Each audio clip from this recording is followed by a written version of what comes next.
25 million pesos a day.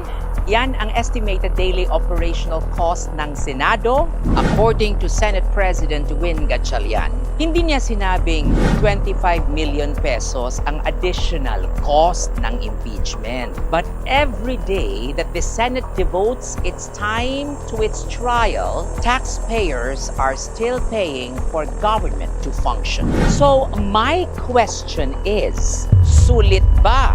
And more importantly, are Filipinos even still interested? Compare this with Estrada. Noong impeachment ni Erap, halos tumigil ang Pilipinas. People watched every witness, every argument, every envelope. During Corona, ganon din. SALN, bank accounts, testimonies, pinag-uusapan sa bahay, opisina, jeep, restaurant. But today, parang unti-unting nawawala ang political appetite ng Filipino people for this impeachment. And that should force us to ask a very uncomfortable question. Bakit?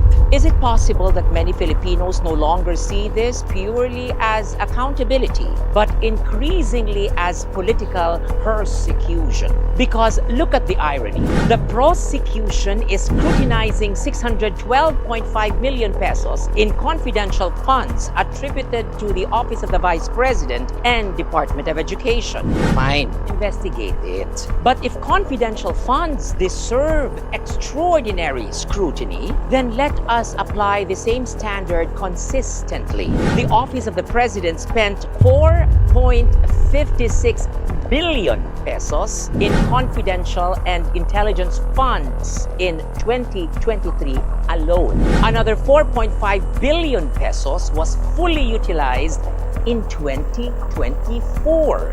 And other government agencies, including the Department of Justice and its attached offices, have also received hundreds of millions and in some budget cycles more than 1 billion pesos in confidential allocations. So bakit kapag kay Sara, every receipt becomes a national spectacle?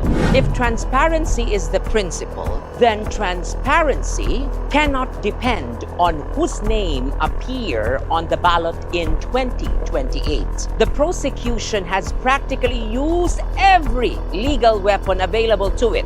Witnesses, subpoenas, COA records, bank records, tax records, AMLC documents. Yet, after all these prosecutorial maneuvers, the fundamental political problem remains.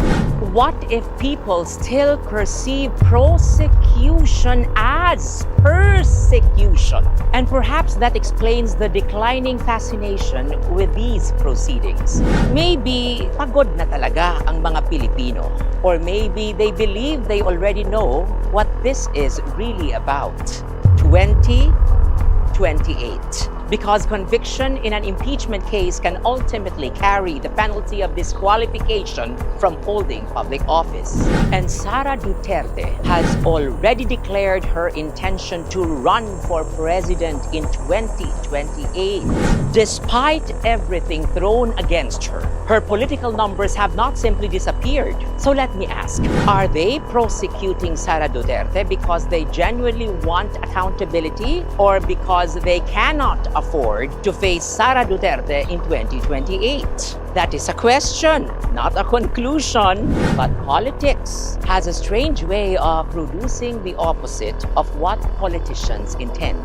The more you attack someone, the more people may sympathize. The more you try to politically bury someone, the more you may transform her into the opposition. And the more impeachment begins to look like an electoral strategy rather than a constitutional remedy, the harder it becomes to convince Filipino people to keep watching.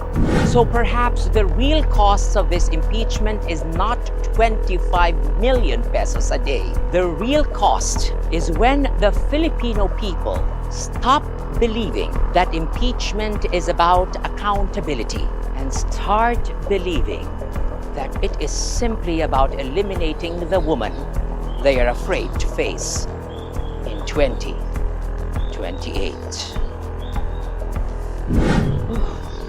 Another day, another regal, POV.